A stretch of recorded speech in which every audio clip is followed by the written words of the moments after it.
Hey, what's up, guys? Welcome to TCG University. It's your boy Noah here, doing another deck profile for the winner of Bracket 1. Let's see how far he gets from that point on. It's Midoriya. I like this Midoriya more than the demo deck Midoriya and the new one after. So this one is a 6-hander, 29 health. I think it's nuts. That says discard a card. Your punch attack gets +1 speed and 3 damage. Sick. Once per turn, commit 1 foundation. After you check a copy of a foundation that is in your staging area, build the checked foundation in. Meaning he can, on both turns, free build something, as long as he checks it. I didn't build this deck for that. I built this deck more for the first enhance, but if you build the deck around both, I think it would perform very well. And I plan to make some adjustments for that because it's super sick. We're going to start off with the attack lineup as usual. We play 4 copies of Full Power Clash at minimum. You usually get a 2/2 out of this in the deck that I built. Full Power Clash is a super sick card. 3/3 that says choose one of your foundations in your staging area, or sorry, choose one of your foundations. This attack gets +1 speed and damage for each copy of the foundation in the staging area, which is why I say it usually gets 2/2. Usually it's a 5 for 5 plus Midoriya's boost, which makes it a 6 for 8, which is super sick. And the block mod's really nice too. Next, in this version, we were playing 2 copies of Double Front Beatdown. We wanted to build out while we attacked if possible, so that's really what this is for. I've never used it for the response enhance or the Midoriya Bakugo enhance, right? Nope, sorry, top one. I never used it for the top enhance, my bad. Just because I never had it in my hand to want to use it for that, but it is a really good enhance. The bottom one for Midoriya or Bakugo to just mill 2 and essentially build 2 foundations if you hit them is always good. I've always at least built 1 foundation off of this, and with Midoriya it becomes a 5 for 9, which is super sick. We play what I think is one of the coolest cards in this deck, Tetsu Fist at a 3 of. Tetsu Fist says, enhance if you discarded a card this combat phase, this attack gets +2 speed. Meaning no matter what, this card becomes a 6 speed attack throughout that, in the turn you play it. Because you're always discarding cards with your character ability. The Tetsu enhance we can't use, but with Midoriya it becomes a 7 for 8, which is super sick. Again, the way we play this is to gain intrinsic value out of his top enhance and then just push the attacks through and let them wall up people because it does a really good job of that. 3 copies of Setup Strike. This card's super sick. It says your next attack gets +3 speed, which means it's faster, plus Midoriya. It comes in with +4 speed essentially, +3 damage. So like you get a 4/3. And then enhance, you can discard momentum to get this one +3 speed with Midoriya. In turn means it gets +4 speed. And then on top of the discard, it gets 3 damage, so it becomes a 7 for 8 using its top enhance. If not, it's a 4 for 8, which is still super cool.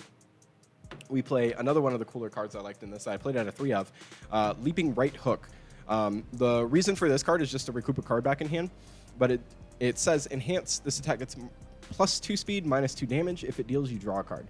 So usually what you do is use Midoriya and you essentially give it +3 speed, +1 damage after the math all adds up, and you draw a card back after discarding that you can end up building later. And then we play 4 copies of what I think is the best opening card in the attack chain, Back Alley Haymaker. This card has stun 2, which is sick as hell, especially for an opener, because with Midoriya, with the pseudo speed of the stun 2, it's essentially a 7 speed attack. And then it says, enhance, you can draw a card, or you can choose a foundation of difficulty 0 from your discard pile and just build it straight in, which is usually what we use it for, is for the build. Unless we can't build, then we draw. We also play, this is the only deck I built that plays actions. We play 3 copies of Capture Evildoers. We use it for the breaker one, the enhance, that way we can get momentum and they can lose the momentum, and or we use it for the form, which I never thought I used it for the form, but one of the turns I was close enough to doing it.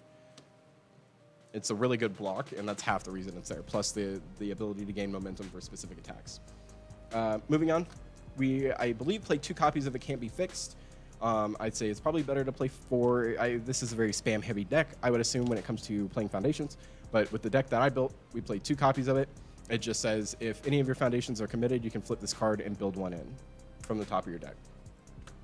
We play 4 copies of Battle Resolve, super sick card.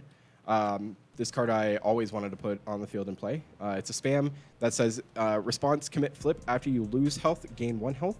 And then enhance, you can commit 2 copies of it to give an attack +3 or -3 speed. And if you happen to get all 4 of them out, because we play 4 of, you can give an attack 4/4, like your Full Power Clash. Moving from there, we play 3 copies of Self-Sacrifice to keep ourselves out of deadlock and to boost damage on any of our attacks. The block mod's super good. Again, anything under these symbols is just, it's one of those generic staples that are really good to play. It's not a key card for the deck. We play 4 copies of Bonds of Friendship. It's a 1/6, which is really good. The 6 checks are nice. They really help with blocks. It also has a 1 high block, which is super sick, and then it can reduce damage on Fury attacks. Then we play 4 copies of Celebrity Status. It's got a really good generic stable block. It also says that you can put a momentum to the top of your deck and essentially draw it, depending on the cards you're playing. So you can put an attack back on top and draw the attack back, or you can stack an attack and... No, it's really just for that. It's to put an attack on the top and then just draw the attack. It's really what it would be for. You don't get foundations in your momentum with this deck, really, so you're not like stacking a foundation to the top of your deck. 3 copies of Note Taking. It's super simple. It's +2 speed to all my punches, and we play nothing but punch attacks in this deck.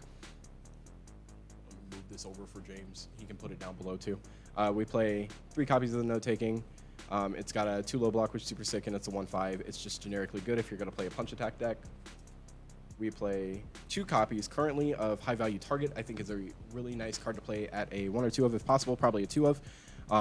It says, static, when you commit it to pass a check to play a block, it counts as 2 foundations instead of 1. Response, before one of your foundations would be destroyed due to a rival effect, you can destroy this one instead. So if they go to target, destroy something, you can blow this up and save your important foundations. Moving on, we play 3 copies of Manly Passionate Guy. The goal of the deck is to build, so when we go to our final kill turn, we can just keep pushing out with Midoriya. So obviously, you're going to want to block with the foundation you can build in for later, and that's what this would be for. We're playing a Midoriya deck, and we're playing a deck that discards, so we also want to play Passing the Torch so we can draw cards, because there are times where we just have no cards in hand, which enables us to be able to draw 2 if we need to. Like if I have a bad block in hand and 1 card in hand, I can just ditch it with Midoriya, tap this, and draw 2 cards instead of 1. So I get more options out of it. Harden, pretty self-explanatory. It's -2 damage to the next attack after you block with it, or +2 damage to your attack. It combos really well with Manly Passionate, so you can just build it back down. We play 3 copies of Specialized Sound, or Specialist of Sound, my bad. Response, after you check it, reveal the top card of your deck. Right, reveal? Yep, reveal the top card of your deck so you know your next check or your next card coming up in general. And then response commit, after an attack is played, gives it -3 speed, which is really good. Speed hate in this game, I think, is very important. And we play 3 copies of You're So Obvious, which we use as well for speed hate or damage hate, just so we can put it back to printed on either one. If it's a punch attack, it kind of blows, but if the ability to destroy this to put a attack back to its printed is a lot better than the attack hitting you for 6 instead of 5 or whichever. We play 2 copies of Evading Copy. This is reminiscent to the old Cool and Focus. It just says when you block with it, you return the attack to its printed speed and zone, meaning if they have like a 17 speed Recipro Burst, it's now a 3 speed Recipro Burst, and I have to check 5 to eat half damage. We play 3 copies of New Training Method. This card's super sick for Midoriya as well, especially when we play 1 checks in the deck. I guess we're going to come up to them here soon. I play a few 3-diff foundations, so building this in just means I guarantee my 3-diff will come in at the end of the turn. To explain, it says respond after you build this card.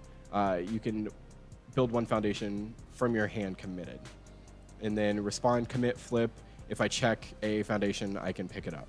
Super, super good. It's really good just for that build turn. Then last but not least, we have Pull No Punches. This card's a 3/5. It's super good. It says I can destroy and put one of my punch attacks into my momentum from my card pool. And then the Deadlock Enhance is barely ever used, but it does say that my punch attack gets 2 speed and stun 1. We usually use it for that momentum burst for like setup strike. That way we have the momentum for that, or we can use it for full power clash where we can give it the powerful that it needs, or Tetsu Fist for the powerful as well. We have a good amount of momentum outs, EX2 on Back Alley Haymaker, to where the momentum never hurts. It's always nice to have it. But other than that, that would be the Midoriya deck I built. Things I would change on it is probably just to adjust the lineup so I have more of these in, maybe take out a few, like 2 celebrity status to replace and such like that. The way I built this deck again is just to play the top enhance really and not the bottom, but the bottom did come in handy since you can use it on both turns. Other than that, hope you guys enjoyed this deck video or deck profile. All decks should be in the description of each one. And as James would always say, stay learnt.